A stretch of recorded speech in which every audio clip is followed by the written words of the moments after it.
बिसु का बिसु बिसु बिसु है बिसु बेटा दीपा जी बिशु बिशु तो बिशु सांस नहीं ले रहा है। विशु जी आंखें खोलिए। जो कुछ भी हो रहा है ना, ये सृष्टि नहीं है बल्कि उसे जबरदस्ती करवाया जा रहा है। हम सब ने जो अपना आंखों से देखा है वो आधा सच है सासू मैया। और ये छोटे ससुर जी की रज्जो रानी नहीं बल्कि देवर जी की पहली पत्नी राजेश्वरी है। ससुर जी, आपको याद है सीतामढ़ी गांव में आपके एक दोस्त हुआ करते थे घनश्याम जी और उनकी पत्नी दर्शना जी, और एक बार आप सब लोग छुट्टियों में उनके वहां गए थे। देवर जी और मिस्टर जी भी आपके साथ में थे। हम आपके राजेश्वरी को ना अपना बहू बनाना चाहते हैं। शंकर जी राग अभी बहुत छोटा है, उसे पढ़ाई लिखाई करना सब। काका, हमें अनुराग भैया से नहीं, हमें बीशु से शादी करना है। अनुराग भैया तो हर समय पढ़ते ही रहते हैं। देखो हमको ना कुछ सुनना नहीं है। हम क्या कह रहे हैं कि परसों जो है वो पूर्णिमा का रात है, तो दोनों बच्चों का जो है कोनो रस्म वसम कर लेते हैं तो रिश्ता जो है वो पक्का ना हो जाएगा। अरे जब आपने हाँ कह दिया तो फिर ठीक है, कोई बात नहीं। अरे ऐसी बात तो लस्सी भैया बहुत दिनों बाद तो मिलता है यार तू कभी कभी।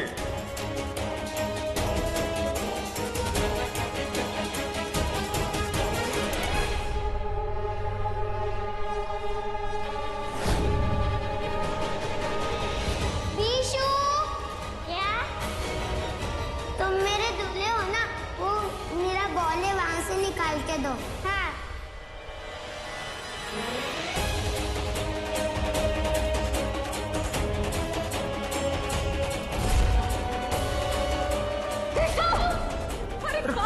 कहाँ इसको कैसे गिर गया?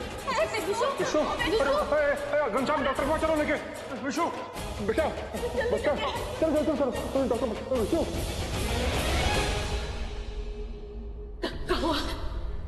जी देखिए बहुत गहरी चोट आई है और हमें ये कहते हुए बहुत अफसोस हो रहा है, शायद आपका बेटा दिमागी रूप से कभी नॉर्मल नहीं रह पाएगा।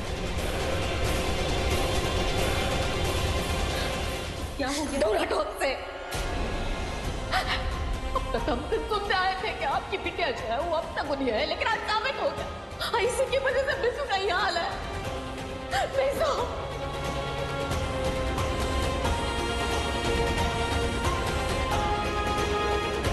मत जाओ ना भाभी जी, काकी, मत जाओ। हटो हमारे पास से।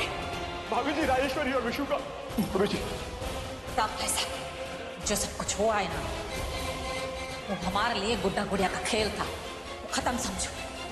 अरे विद्वान, सारा रस्म बिरादरी के सामने हुआ है, हम किसी को मुंह दिखाने के लायक ना बचेंगे। मत जाओ, रुक जाओ विद्वान, मत जाओ। विद्वान भाई सुनिए, विद्वान भाई मत जाइए। ये लड़की तो बहुत अचुभनी है, जहाँ भी जाती है वहाँ नाश कर देती है। चुप हो जा कलो की माँ। अरे पैदा होते अपने दादा को खा गई और अब अपने पति को खाने चली है, अब चगुनी कहीं की।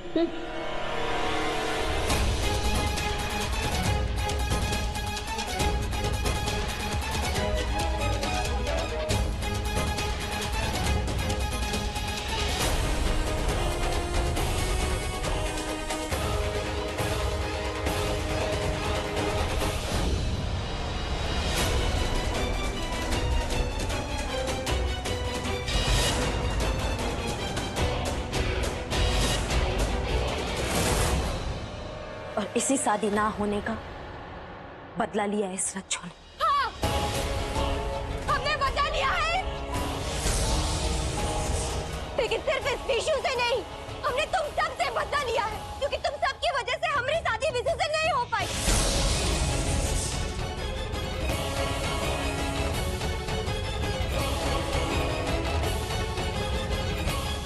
दारोगा हमरे समधी जी का हवेली में जल्दी पहुंचे।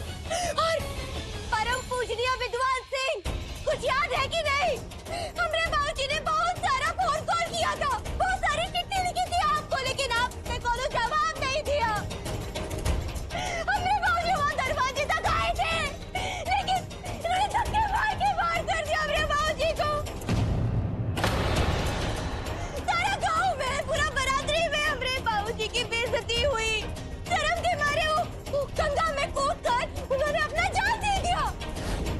विद्वान भाई सुनिए, विद्वान भाई मत जाइए। ये लड़की तो बहुत अक्षुग्नी है, जहाँ भी जाती है वहाँ नाश कर देती। चुप हो जा कलो की माँ। अरे पैदा होते अपने दादा को खा गई।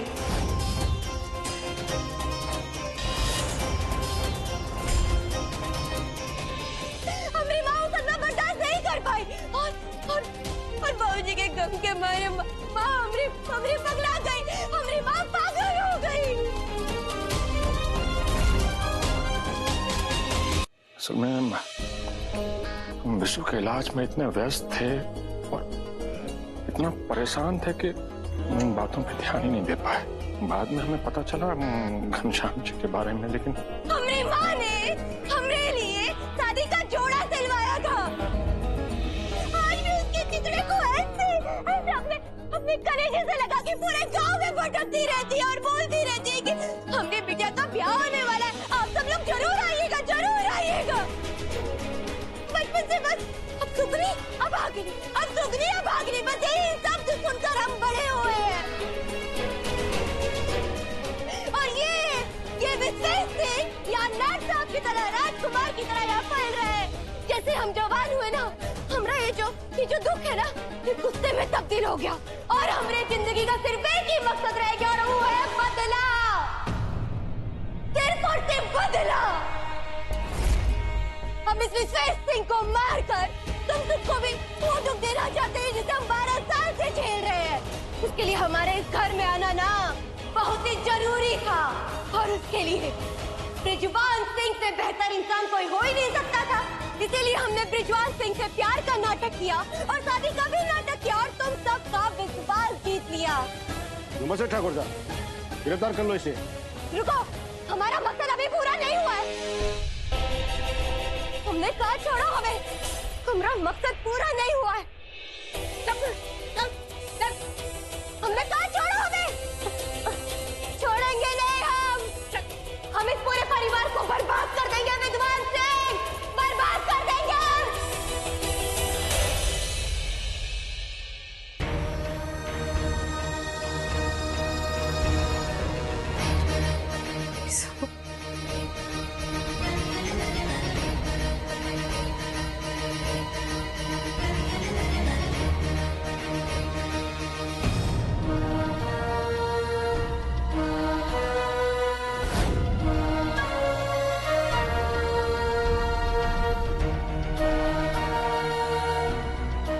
मतलब योग्य ना एक सवाल पूछना चाहता है तुमसे। अब वो माफ कर पाओगे का?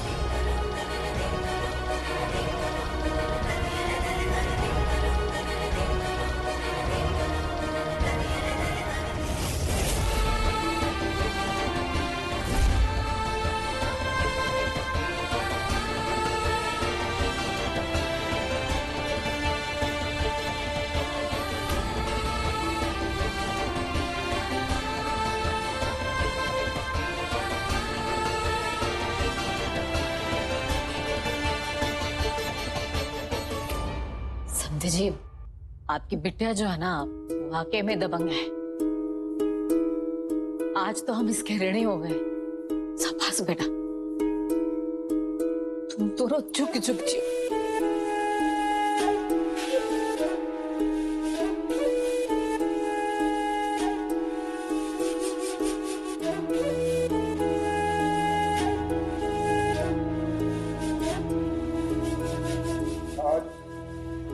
सबके सामने हम एक दिल से एक बात कहना चाहते हैं। जब कभी भी लोग अपनी बहुओं की तारीफ करते हैं ना, तो कहते हैं कि ये बहू नहीं हमारी बेटी है। पर हम ऐसा कुछ नहीं कहेंगे, क्योंकि हमको इस बात पे गर्व है कि ये दोनों हमारी विद्वान सिंह की बहुएं हैं, जो विकराल जी और पुरुषोत्तम जी की बेटियों से कहीं बढ़कर। हाँ बच्चों, गले लग जाओ हमारे। तुम चारों हमेशा खुश रहो, तुम दोनों की जोड़ी हमेशा बनी रहे।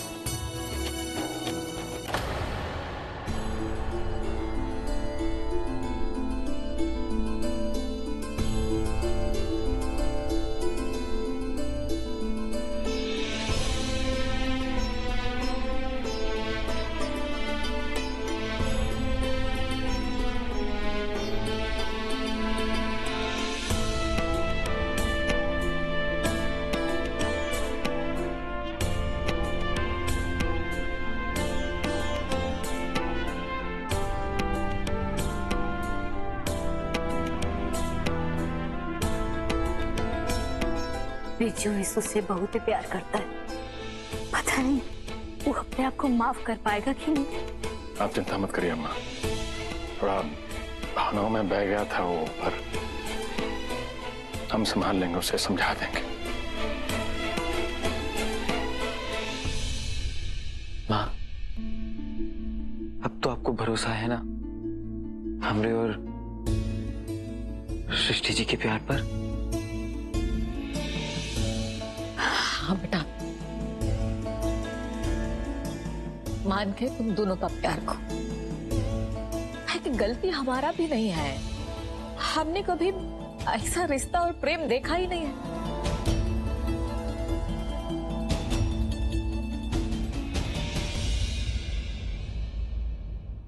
और आने हम ना अपने किए पे बहुत ही शर्मिंदा है।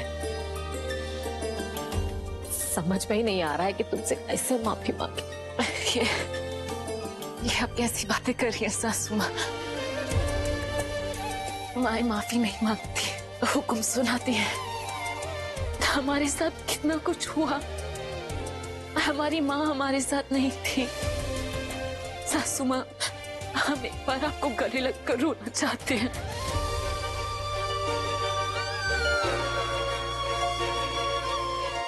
रो लो बेटा, जितना रोना है ना रो लो। काहे कि हम ना अभी माँ में तुम्हारा सासू माँ बन जाएंगे ना, तो हुक्म देने लगेंगे। हाँ,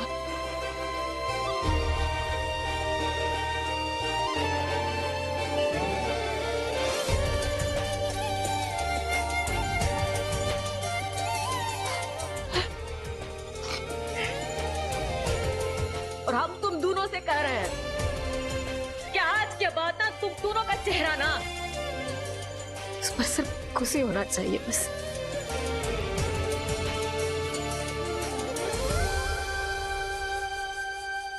वैसे मौका तो है तुमसे सॉरी कहने का, लेकिन मैं सॉरी कहूंगा नहीं। और अगर कुछ कहना ही है तो मैं ये कहूंगा कि तुम हर जन्म ऐसे ही मेरी बारात लूटती रहे, क्योंकि मैं हर जन्म तुम्हारा पति बनके तुम्हारे साथ रहना चाहता हूँ। मतलब आप बारात लेके कभी नहीं आएगा? आऊंगा, लेकिन गन पॉइंट।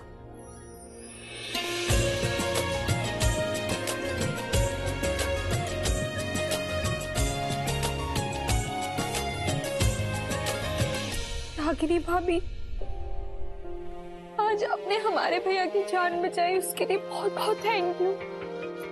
हम तो डर ही गए थे। अरे वो हमारी छोटी ननद, हम कोई भैया भैया का जान नहीं बचाए। अरे हम तो अपना देव बच्ची का मदद किए और किसी का मदद नहीं किया, समझी? पगलेट खैची। भाभी, हमने आपको जाने अनजाने में कितना कुछ कह दिया। और खबरदार अगर हमसे माफी मांगी तो। वैसे भी इस घर में आज बहुत माफीनामा हो चुका है। हमारे ऊपर ना आपका गुस्सा जायज था। काहे कि आप सृष्टि से बहुत प्यार जो करते हैं। आपके प्यार में ना हम अपना जान लुटा दे तो फिर भी कुछ नहीं। वैसे आज आपने भी ना अपनी सृष्टि के लिए बहुत हिम्मत दिखाया, बहुत अच्छा लगा देख के। जो राधे ने सृष्टि के लिए किया है वो शायद सगी बहन भी ना कर पाती। भाई देखो, आज जब हमारा भारी आया तब सब कोई हंस रहा है। बाकी बड़की भौजी आज जो तुम की हो ना वो कोई नहीं कर सकता है। हम तो कहते हैं कि सब कोई अपना चेहरा ना एकदम पहले जैसा कर दो, कहे कि बड़की भौजी के बहादुरी की वजह से ना सब चीज एकदम में ठीक हो गया है। आप नहीं तो सृष्टि भौजी को पगला देने के बाद ना हमको लगता है कि सबको जानलेवा पगलाइए देती। अब दूसरा नंबर तो हमारे था, हमको लगता है। वैसे बड़की भौजी, अगर तुम शरीफ नहीं हुई होती ना तो हम तुम्हारा गैंग ज्वाइन कर लेते। नहीं दुलारी दीदी, शराफत ही अच्छी चीज होती है। तुम सच्चे हमारा दिल जीत लियो।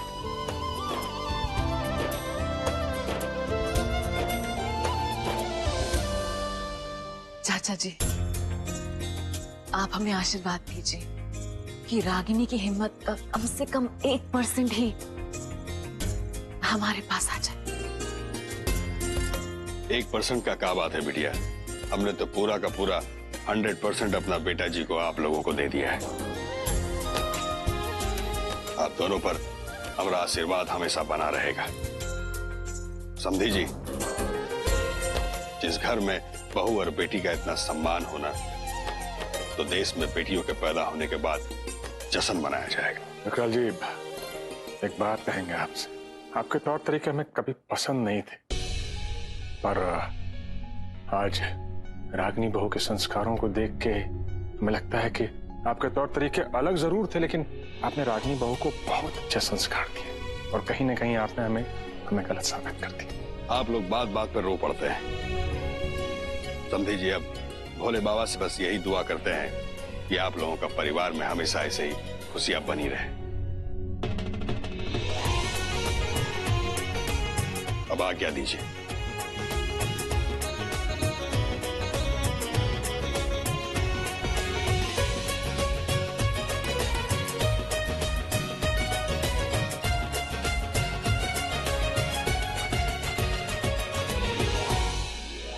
माता रानी ने आज हमरे घर का मान रख लिया। हम चाहते हैं कि आज घर में कुछ मीठा बने और भगवान जी को भोग लगा के सब लोग एक साथ बैठकर खाएं। सही कहा। एकदम सही कह रही अम्मा जी। ऐ दुलरिया, चलो भाई तैयारी करना है कि नहीं है? हाँ, चलो। मैं भी जाओ दुलारी दीदी, खुद मत खाने लग जाना।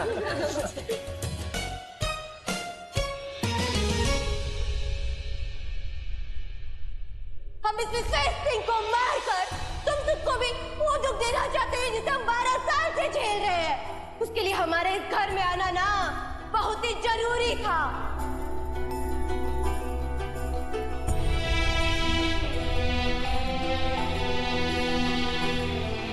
जाने अनजाने मुझसे बहुत बड़ा गलती हो गया। हमारी वजह से हमारे दोस्त घनश्याम का परिवार तबाह हो गया। श्रीमती जी, मैं उसके साथ खड़ा होना चाहिए तो खराब बोले।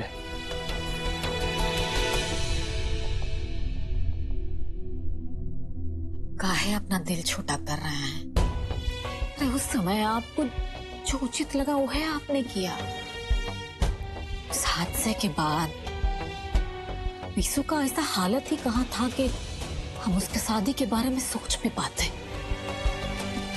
हम तो कहेंगे कि एक तरह से ये रिश्ता तोड़ के ना आपने घनश्याम भाई का मदद ही तो किया है। आपको क्या मालूम था कि हवन करने में हाथ ही चल जाएगा।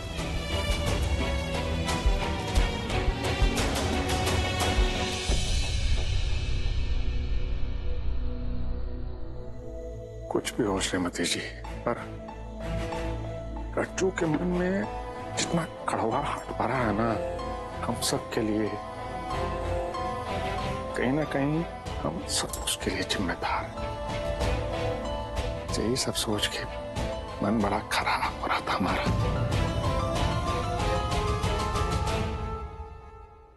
आपको खराब इसलिए ना लग रहा है काहे कि आप एक बहुत ही अच्छे इंसान हैं। भाई जो कुछ भी हुआ ना इसमें आपका कोनो दोष नहीं है। रज्जू के मन में ना बचपन से ही जिद मौजूद था। उसका बड़ा होने पर जिद जो है वो बीमारी में बदल गया। अभी तो यह सोच कर खुश होना चाहिए कि हमारे बीसों पर से जो है वो बहुत ही बड़ा संकट टल गया है। इसके बारे में सोचना बंद कर दीजिए, अपने आप को दुखी मत कीजिए।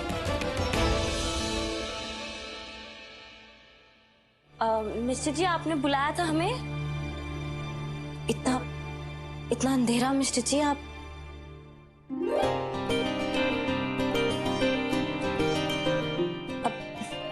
अब ये सब कहाँ है मिस्टर जी?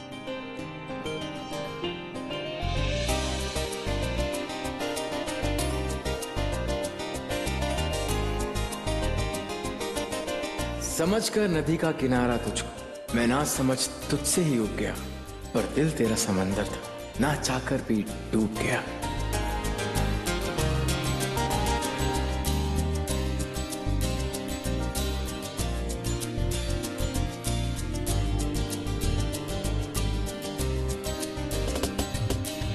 तुम आए मेरी जिंदगी में करेले की तरह, कड़वा मगर फायदेमंद, और मैंने तुझे ना पसंद किया, मैं मंद।